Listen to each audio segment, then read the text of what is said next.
11h01. 11h01 e a gente está tendo aqui um enorme prazer de receber grande figura do vinho português, Tomás Roquette, que acabou de chegar na cidade, estava falando para mim aqui agora que estava lá em Fortaleza, vem aqui apresentar uma vertical, nós teremos uma vertical hoje à noite, vamos falar um pouco a respeito dos vinhos dele, mas vamos falar um pouco do trabalho do Tomás, que é sensacional.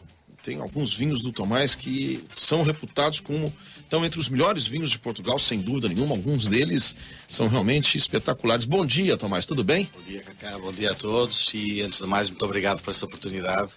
É sempre um grande prazer voltar aqui a Vitória. Você estava onde? Você estava em Fortaleza, é isso? Olha, eu cheguei em Recife no domingo, aí fui para Recife ontem. Uhum. E depois peguei um voo de madrugada aqui para Vitória, é a única ligação que tinha disponível, não é?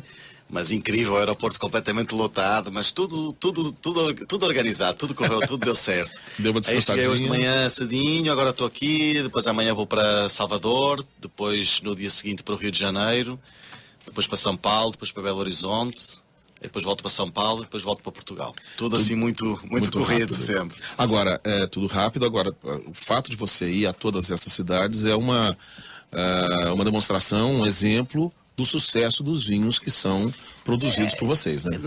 Sim, por um lado é isso, mas por outro lado é também o resultado de mais de 20 anos de trabalho que nós fazemos aqui no Brasil com a Qualimpor.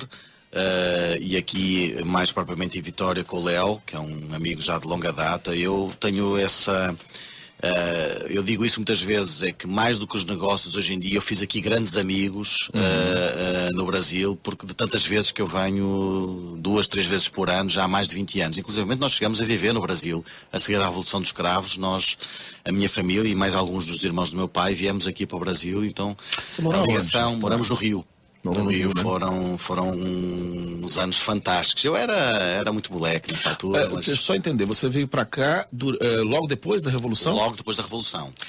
Teve, não sei se foi o caso de vocês, mas algumas vinícolas perderam áreas lá em Portugal, né? Exatamente. O próprio esporão do meu tio José Roquette chegou a estar expropriado e depois isso voltou outra vez aos proprietários um pouco mais tarde. Mas foram momentos um pouco difíceis, então...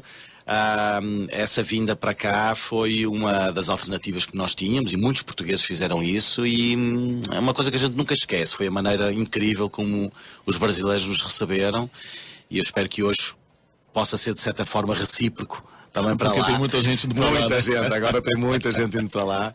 Mas então é isso, e fez com que o Brasil se tornasse hoje o Crasto. Nós quando começamos a produzir os vinhos de mesa produzíamos 28 mil garrafas, hoje já produzimos cerca de 1,5 milhão de garrafas. 1,5 milhão. Mas também não quero produzir mais, acho que agora temos que parar um pouco por aqui, já está de boa conta. E começamos por exportar o vinho para a Inglaterra, foi o nosso primeiro mercado, hoje estamos em 52 países.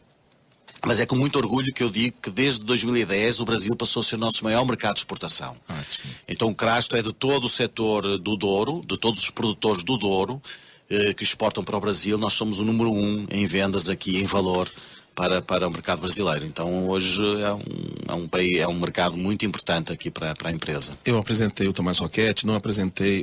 Tem alguns vinhos que a gente, se der tempo, a gente fala de todos eles. Tem o Roquette Cases, que é um grande vinho, mas o Tomás hoje vai promover uma vertical, uma apresentação aqui de várias safras da Quinta do Crasto. E eu tenho um hábito, Tomás, de dizer o seguinte, que as grandes vinícolas você conhece, obviamente, pelos grandes vinhos, mas também pelos vinhos de entrada. Eu queria falar um pouco a respeito disso para o público maior, porque os vinhos básicos do Crasto, que são facilmente encontrados, né, Léo? O Léo está aqui, o Léo da Qualimpor, o João Carlos está aqui também da Qualimpor, eles são facilmente encontrados aqui, tanto os maiores vinhos da Quinta do Crasto, como os mais básicos, né, como Flor de Crasto, etc.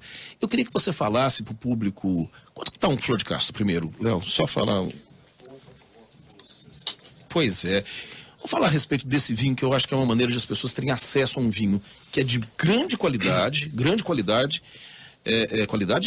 enorme e que custa R$60 em gôndolas de supermercado. Essa é uma questão muito interessante, realmente. E porquê? Inclusivamente o Flor de Crasto Embora hoje nós já exportamos esse vinho para mais de metade dos 52 mercados, não é?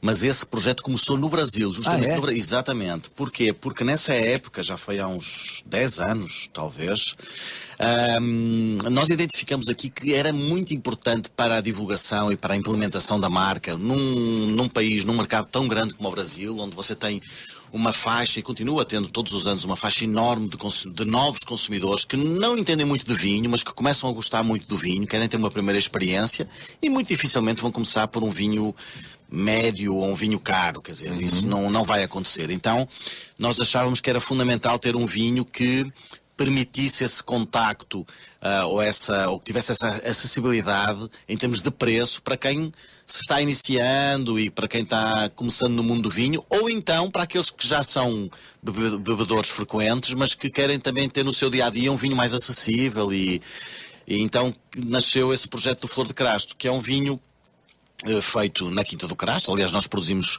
todos os nossos vinhos, nós temos mais de 250 hectares de vinha. É bom explicar onde fica a Quinta do Crasto? Fica no Douro, entre a Régua e o Pinhão, não é? Nós dividimos o Douro por 3 sub-regiões, o Baixo Corgo, o Cima Corgo e o Douro Superior.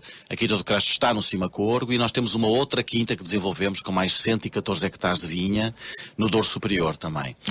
Então, de facto, eu acho muito interessante essa questão porque realmente eu acho que é muito importante uma marca como o Crasto ter um portfólio de vinhos bastante alargado e abrangente e tendo esses vinhos também de entrada de gama, mas que estão um pouco mais acessíveis ao público em geral. Só para relembrar, a gente está falando aqui, estamos conversando com o Tomás Roquette e estamos falando de um dos vinhos, ou pelo menos o vinho de entrada da Quinta do Crasto. Para se ter uma noção, a gente está falando de um vinho de R$60, que é facilmente encontrado no Perim, no Carone, não é isso, Léo?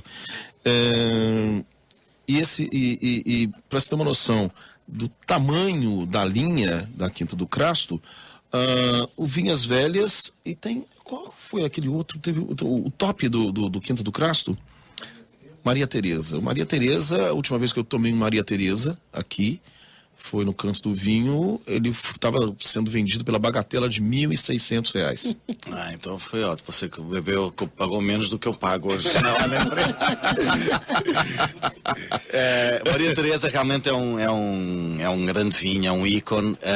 Resulta de um vinhedo com mais de 100 anos de idade, plantada pelo meu bisavô, e que de facto são vinhas muito velhas que fazem produções muito baixas, mas dão um vinho com uma concentração e uma complexidade incrível.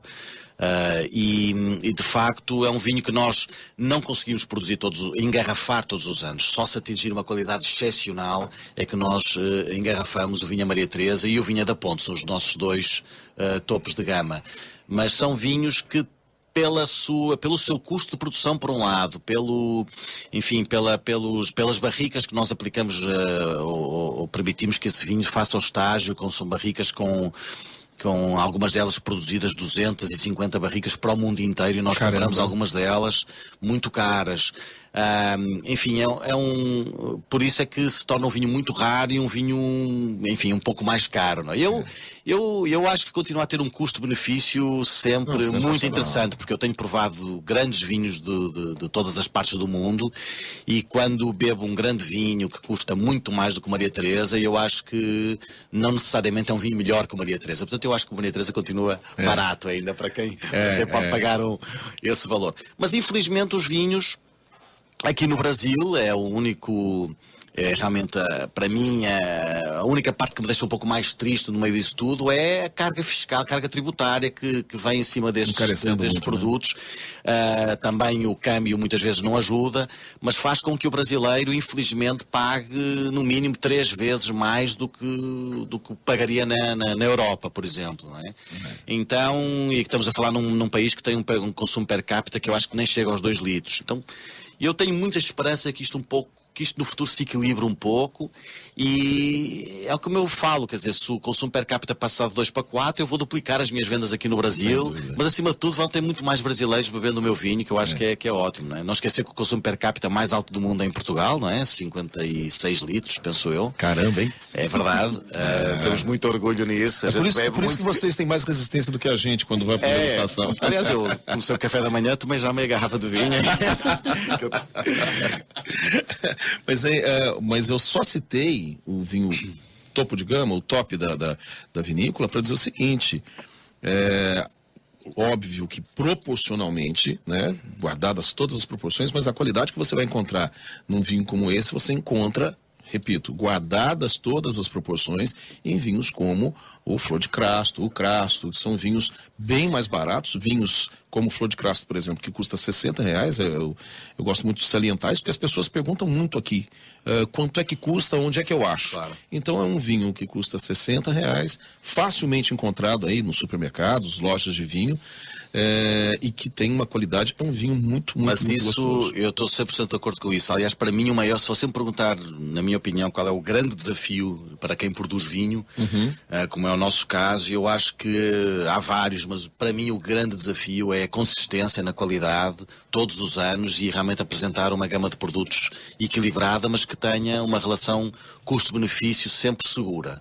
Isso é o enorme desafio para uma quantidade, no nosso caso, de 1,5 milhão de garrafas. Eu acho que é a nossa grande preocupação é todos os anos lançar as novas safras, etc., sempre em linha com o que nós fizemos nos anos anteriores e nunca descurando essa parte da qualidade, não é? Porque nós sabemos que tem sempre do outro lado um consumidor expectante e que nós não queremos defraudar essas expectativas, então essa é uma missão que nós temos diária. Nós estamos conversando aqui com o Tomás Roquette, produtor também do Roquette Cases, que é uma junção daí nesse caso de vinhos franceses, de produtores portugueses com a França, mas eu queria te perguntar, Tomás, a respeito do momento do Brasil em relação ao vinho. Nós estamos enfrentando aqui uma crise brava nos últimos anos. Vocês sentiram isso? Houve uma redução ou vocês conseguiram driblar essa crise? Infelizmente o Brasil tem passado sempre por momentos um pouco complicados. Aliás, eu acho que nos últimos 20 anos, sempre que eu cheguei aqui, então, pessoal, como é que está tudo? Está tudo complicado, agora aconteceu isso, aconteceu aquilo e agora... Bom, mas... sempre também com uma enorme capacidade que os brasileiros tiveram de dar a volta por cima, e eu não tenho dúvidas de que, apesar desse momento mais recente ter sido talvez dos mais complicados, mas eu sou daqueles que acredito sempre que vejo a luz ao fundo do túnel e tenho certeza que as coisas vão mudar para melhor. Em termos de vendas, houve do nosso sell-out aqui para o Brasil. Não tivemos uma queda muito grande, muito significativa, talvez um pequeno ajuste. O que tem acontecido nos últimos anos, Cacá, é que nós, para manter mais ou menos o mesmo nível de faturação, temos que vender muito mais garrafas do que vendíamos antigamente. Ou seja, o ticket médio é que esse sim baixou um pouquinho. E isso tem a ver, de novo, com uma carga tributária muito puxada. Também o câmbio muitas vezes não ajuda.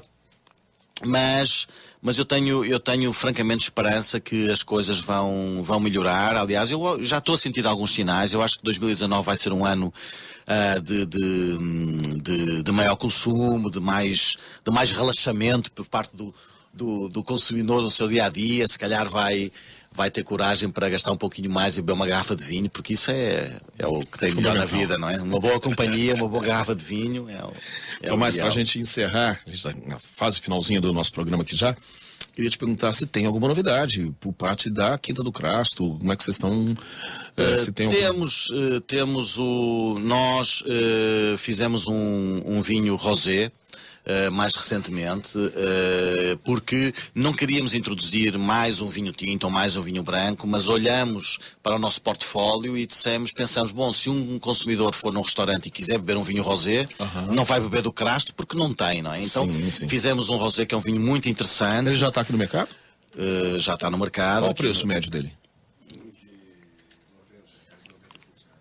Mas é um vinho muito interessante, um rosé com um estilo assim da Provence, uma cor muito, muito clara, um vinho 85% feito de Touriga Nacional. E vamos ter agora muito em breve o Maria Teresa e o Vinha da Ponte 2015, que é uma safra incrível, está chegando aí. E depois vamos ter umas surpresas mais para o ano que vem, porque o Crasto está comemorando este ano 100 anos da minha família. Nós estamos comemorando o 100º aniversário. Então fizemos um livro muito bacana que vai estar disponibilizado também aqui para alguns dos maiores admiradores que gostariam de ter para entender um pouco melhor a nossa história, e vamos lançar 2 vinhos muito especiais. O vinho do Porto, com cerca de 140 anos, numa embalagem super premium. Vai ser um vinho, se foram feitas 400 garrafas para o mundo inteiro, então é mesmo para aqueles colecionadores. E vamos lançar também um vinho de mesa. Este projeto chama Sonori, que é no vinho do Porto, que é no vinho de mesa. São 1615 Magnums, em que nós juntamos pela primeira vez e única na nossa história, numa garrafa Magnum, o Vinha da Ponte e o Maria Teresa. Um blend dessas 2 vinhas emblemáticas. Então, isso deve ser ruim. Essas vão ser as novidades mais para 2019. E a novidade mais importante é, como eu sou completamente apaixonado pelo Brasil, e eu vou voltar aqui mais vezes, cada vez mais vezes. Essa é a melhor novidade que eu posso deixar aqui para todo mundo. Vai ser sempre muito bem-vindo. Nós conversamos aqui com o Tomás Roquette, da Roquette Cases, da Quinta do Crasto, grande produtor lá de Portugal, lá do Douro. Muito obrigado, Tomás. Eu é que agradeço mais uma vez pela oportunidade. Eu só quero lembrar, a Letícia está me puxando a orelha aqui, que eu não falei o valor aqui do vinho rosé. Cerca de R$90, R$95, também facilmente encontrado nos supermercados daqui, nas lojas de vinho daqui. Gente, é uma referência, tá? Tem algumas coisas no mundo do vinho que são referência. Se você encontrar um rótulo e que tiver escrito Crasto, compre, porque é bom.